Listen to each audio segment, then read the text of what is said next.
Yes, good day to you, and in this episode, we will talk about the best way to build a productive team.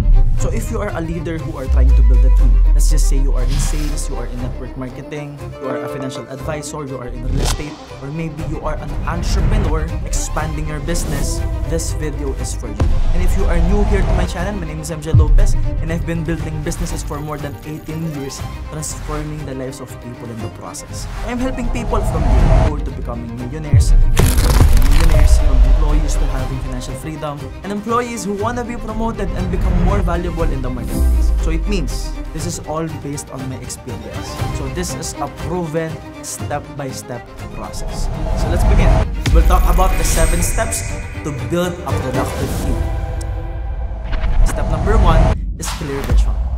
You have to have a clear vision. A clear vision of saan ba papunta yung team mo? Saan ba papunta yung negosyo mo? Because remember, the team you will have with you will spend a lot of their time, their energy, and their willpower being with you, working with you. And it has to be worth it. A lot of you may be thinking, Sir MJ, nagbibuild ako ng negosyo. Maganda yung offer ko sa mga empleyado ko. Malaki yung sweldo nila. Pero para sa akin, yun ang mahalaga. Now, if that's the case, walang masama doon. Because if it's working for you, tuloy mo lang yan. But the problem with that narrative is, kung ang focus mo lang is yung offer mo sa mga empleyado or sa team mo, you will attract transactional people.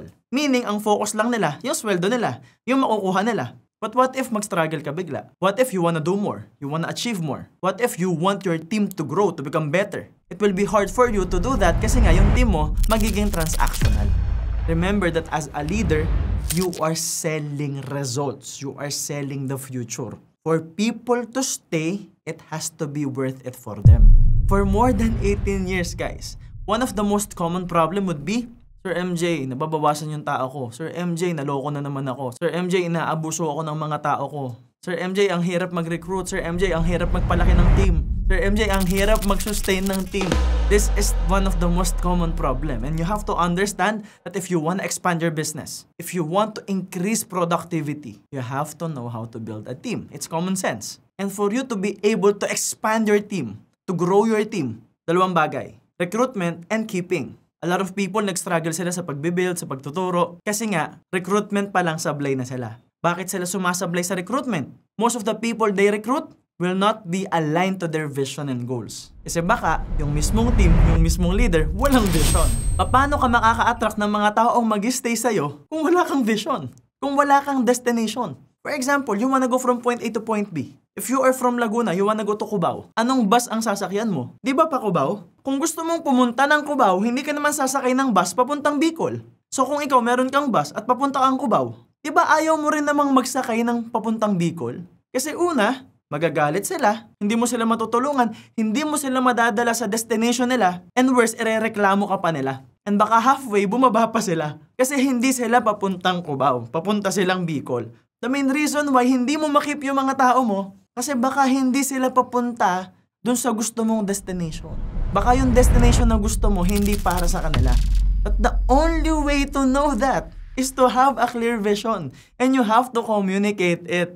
Sa recruitment pa lang, sa umpisa pa lang, dapat alam na ng mga tao mo, ng nire-recruit mo, ng mga gusto mong sumama sa'yo kung saan ka papunta. Kasi walang matinong tao ang sasama sa leader na walang direction.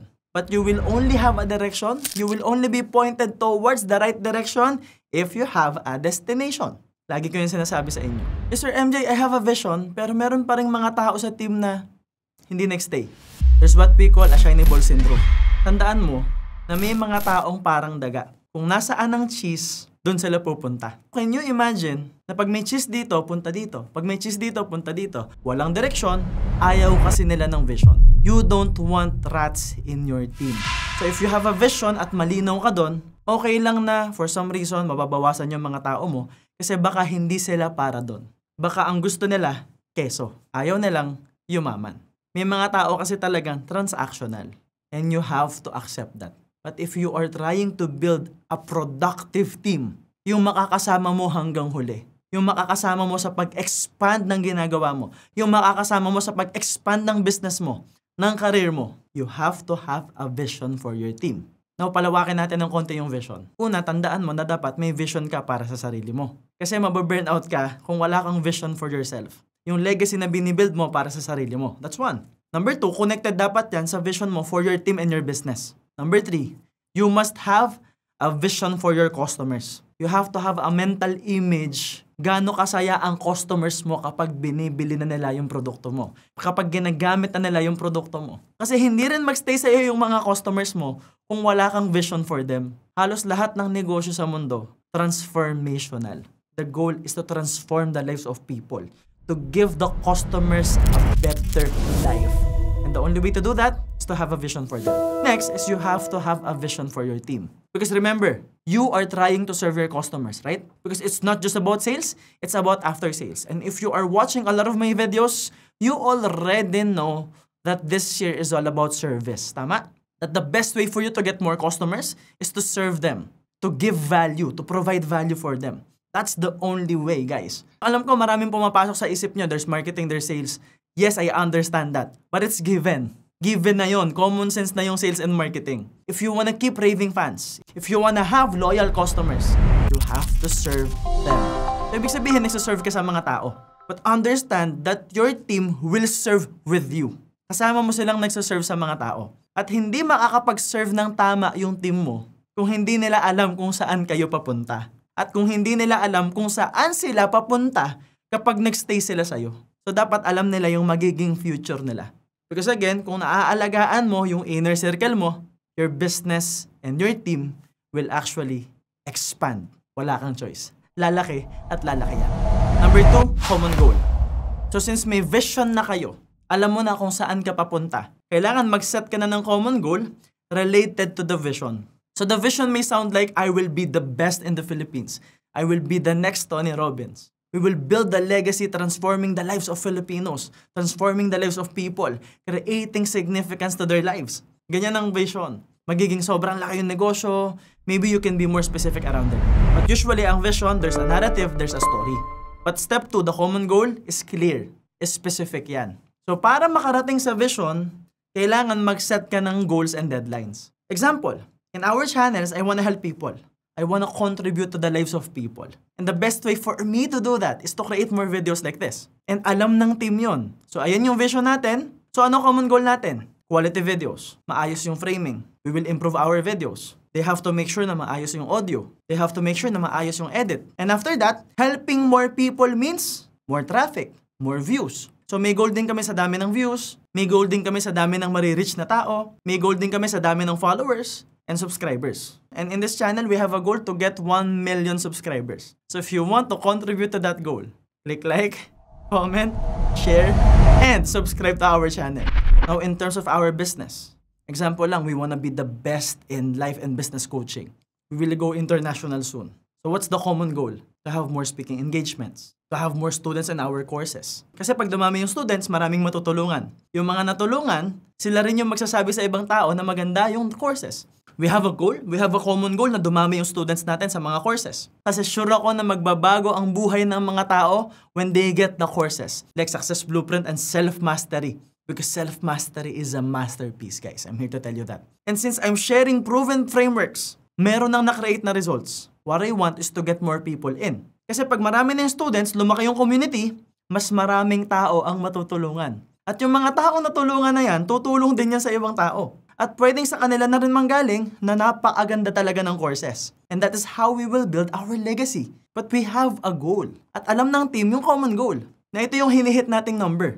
There's also a common goal na lahat kami magkaroon ng magandang buhay.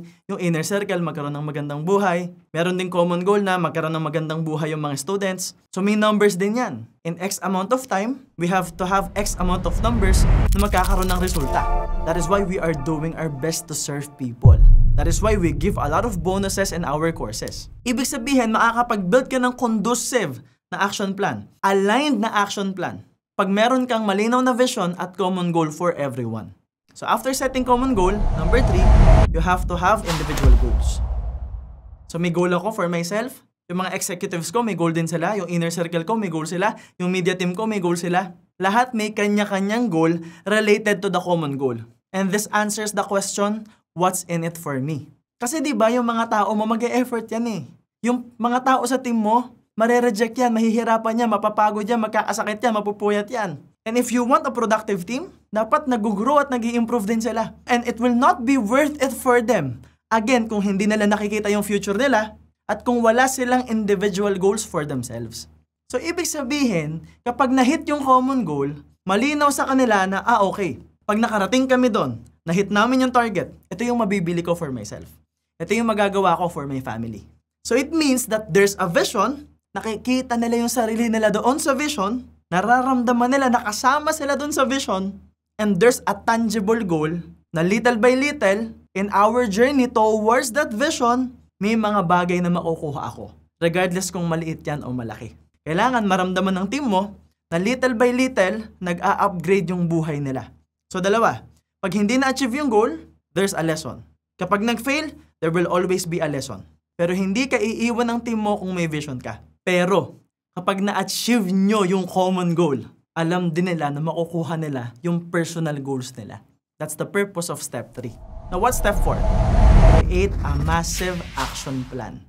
What do I mean by massive action plan? You have to take massive action. It's a plan. I didn't say the perfect plan, the most beautiful plan, the most complicated plan. I said massive action plan. So the plan must be actionable. Kayang gawin. Tandaan nyo, kapag gumawa kayo ng plano, hindi ito pagandahan ng plano. There's no such thing as a perfect plan.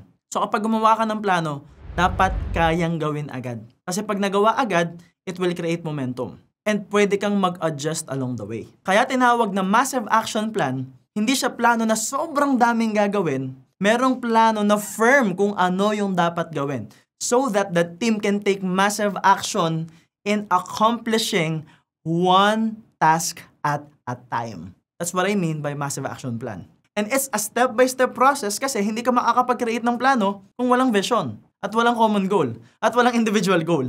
So everything will be aligned. Naranasan mo na ba na meron kang team, baliw na baliw kayo, inspired kayong lahat, lagi kayong masaya, may GC kayo, pinag-uusapan nyo yung mga pangarap nyo, pero napansin mo yung team mo baliw lang. And pwedeng ginagastosan mo yung team mo. Pwedeng gumagastos ka ng malaki. Tapos habang kumakain kayo, usapang vision, usapang pangarap. Kaya lang pansin mo ba na hindi pa rin productive? Nangyari na ba yun sa'yo? Because the vision is here. A product of imagination. And if you do it enough times, it will trigger emotions. Kaya nga dapat lagi siyang pinag-uusapan. Ito problema. Kung walang action plan, kung hindi alam ng team yung gagawin, paano magmamanifest yung vision? Ang nangyari, napunta sa utak at puso, walang action, wala sa katawan. So, ibig sabihin, it's the mind, heart, and body. When you share your vision, doing it over and over a period of time, tas ramdam na ramdam mo when you share your vision. Malinaw na malinaw sa'yo, kitang-kita mo as a leader. Ito problema, nagtapos doon, walang action plan.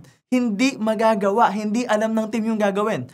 Versus, nag-share ka ng vision, ramdam na ramdam mo, naramdaman ng team. So, it's the mind and heart. Para makarating tayo sa vision natin, these are the action steps. At pag nakita nila na, uy, kaya natin to posible to it will create momentum. And then saka mo dagdagan at i-tweak yung plano. Hanggang sa nag-grow na, nag-i-improve na lahat. And yes, from here, you will achieve the common goal. And your team will get their individual goals. And as a leader, sobrang fulfilling yung makita mo yung team mo na nagbabago yung buhay, di ba? Na na-achieve nila yung goals nila. Now, speaking of action plan, for everything to be more actionable, para mag-grow yung team, mas maging productive yung team, step number 5 is provide the basic needs of your team. For example, you are building a media team. You want quality videos. You have to provide your team with the right software, with the right tools. Gusto mo quality yung videos, pero patatas yung PC mo, patatas yung laptop mo, wala ring mangyayari. So kung gusto mong quality yung videos, mag-i-invest ka talaga sa mga assets. Kasi hindi makakakilos yung team mo kung hindi mo ipoprovide yung basic needs nila. Especially the basic needs to accomplish the work, to get things done. Gusto mo ng quality videos, wala ka namang quality camera. Gusto mo ng quality content, hindi namang quality yung sineshare mo sa tao. Gusto mo ng quality results, pero walang tools na quality. Tandaan nyo guys, that input equals output. The input happens in your team, within your inner circle. Diyan nangyayari yung input. Nag-i-input ka sa utak nila, sa puso nila. So yung output yung results. Output yung nakikita ng mga clients natin. Pero in the input, ito yung hindi nila nakikita. Pero ito yung mas mahalaga. So para maging productive yung team mo, i-provide mo lahat ng kailangan nila. If you have a sales team, you have to provide them with the right training. Provide them with personal development trainings. Programs. Gusto mong maging magaling na leader. Gusto mong mag-build ng team. Pero hindi ka nag-grow as a person. Hindi rin sila nag-grow. Hindi mo rin sila binibigyan ng facilities para matuto. Wala ring mangyayari. Because your team will only be distracted by the social media platforms. Yes, may goal. Yes, may pangarap. Yes, may vision. Pero distracted yung team. Wala rin. You have to provide them with the right tools for them to grow and to be more productive. Step number 6 is reward system. Now, dito babalik yung pagiging transactional. I know a lot of you guys may seem to think na okay, Sir MJ, ibig sabihin, pag nagsipag, i-reward. Yeah, it's common sense, right? Now, I'm here to tell you na kung nagsisimula ka palang mag-build ng team, importante yung reward system. And I'm not saying kailangan pera lagi. Pwedeng may bonuses, pwedeng may mga maliliit na incentive, pwedeng may pa-travel incentive ka, pwedeng may pakain ka. It doesn't have to be big. The purpose of the reward system is making them feel that they are seen. Nakikita mo yung effort nila. Alam mo na nag-e-effort sila. Alam mong nagpupuyat sila. Alam mong productive sila. So number 1, you have to reward results. Pag totoong nakakapag-create sila ng resulta, tama lang na mag-reward ka. If you have a sales team, tapos na-hit yung common goal, that's the time to reward them. And there are plenty of ways to reward your team. Pwedeng mag-travel kayo together. Pwedeng kumain kayo together. Pwedeng magpa-event ka. Pwedeng individual yung incentive mo. Very important that when it comes to reward systems, kilala mo isa-isa yung team mo. Especially your inner circle. Dapat alam mo yung gusto nila. Exactly what they want. Kasi sa reward system na papasok yung pagtulong mo sa kanila in terms of achieving their individual goals. But there are instances na konting-konti na lang, makukuha na nila yung individual goal nila. Diyan na papasok yung reward system mo. To ensure that they feel appreciated, that they feel loved, that will lead to more productivity and momentum. Number 2 is you also have to reward productivity. So, ibig sabihin, kahit wala pa yung massive results, pero nakita mong nag-grow sila, nakikita mo na productive sila, you can also reward them. Again, hindi kailangan pera. It can be small things. As long as nararamdaman ng team mo na nakikita mo at na-appreciate mo sila. Especially yung pagiging productive nila. Next is, dito nagkakamali ang marami. Kapag nag-struggle ang kumpanya, nag-i-step back ang mga leaders. Gipit ang leaders, walang maipakain, walang bonding, walang maibigay na reward. Yes, important na aware ang team mo na may problema ngayon. Walang masama doon. Kasi doon mo rin makikita kung sino talagang magstay sa'yo. Don't get me wrong, iba yung awareness sa pagiging pabebe. Okay? Iba yung clarity, alam ng team mo na may challenge tayo ngayon. But I'm not saying kailangan maging pabebe ka sa kanila. Because again, you are still the leader. This is the perfect moment for you to show that you are a strong leader. That you can handle the stress. Because if you cannot handle stress, you cannot handle success. Part talaga yan ng growth mo as a leader. Kapag nalampasan ang major struggle, kahit walang sobrang laking income, that's actually a breakthrough. And maybe the team deserves some reward as well. Again, it doesn't have to be really big. Huwag kayong mainggit sa ginagawa ng iba sa social media. Gamitin natin silang inspirasyon. And here's the major advice in terms of reward. Don't over-reward. Kailangan yung step-by-step process ginagawa mo simultaneously. Kasi most people, kaya nagigiba yung team kahit masaya naman, kahit nagbibigay naman ng reward, kasi ang nangyayari, step 1 lang, tapos step 6 lang. Puro bonding, puro reward, tapos vision. Reward, vision. Reward, baliwan. Reward, inspiration. Reward, puro pangarap. Kailangan may common goal. Kailangan may individual goal. Kailangan may plano. At kailangan nagte-take ng action ng team. Kasi again, ano title natin? 7 steps to what? To build a productive team. Malinaw tayo doon, guys. Productive dapat. And step number 7 is build a culture.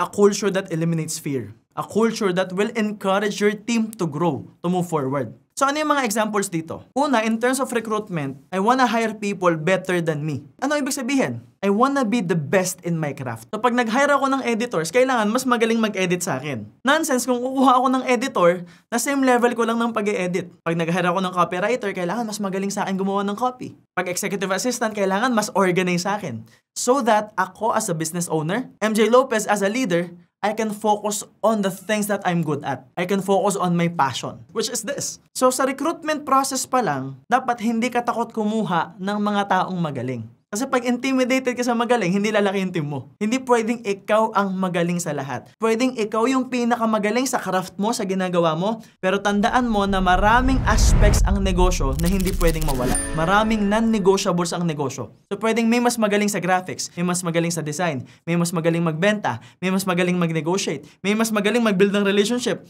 may mas magaling sa stock, sa inventory, sa pag-organize. What you want is to allow these people to come in your life. You have to open your doors to people na magagaling. Next is the team must be open in sharing their ideas. So again, nag-hire tayo ng tao na mas alam nila yung trabaho nila. As the leader, dapat alam mo rin yung trabaho nila. Don't get me wrong. Pero dapat mas alam nila yon, mas magaling sila doon. And since magaling sila doon, you must allow them to open. Dapat pinapakinggan mo yung mga inputs nila, yung suggestions nila. Kasi baka yun ang makakatulong sa pagpapalaki ng negosyo mo. Dapat meron ding culture na pag nag-grow, may improvements, na-celebrate ng team. Dapat may culture na alam nila na part sila ng success. Dapat may culture na kapag may nakakuha ng individual goals, lahat masaya para sa kanya. Lahat papalakpak. At kapag turn na nila, sila naman ang papalakpakan. Which means that you have to build a culture that will celebrate the wins, kahit maliit pa yan. In my team, kapag nagpapasalamat kayo sa mga videos namin, we have a culture na sinesend namin sa mga GCs. So the editors know na yung ginawa nilang video, yung inedit nilang video, may natutulungan, may nagbabago buhay. That is why we appreciate your comments.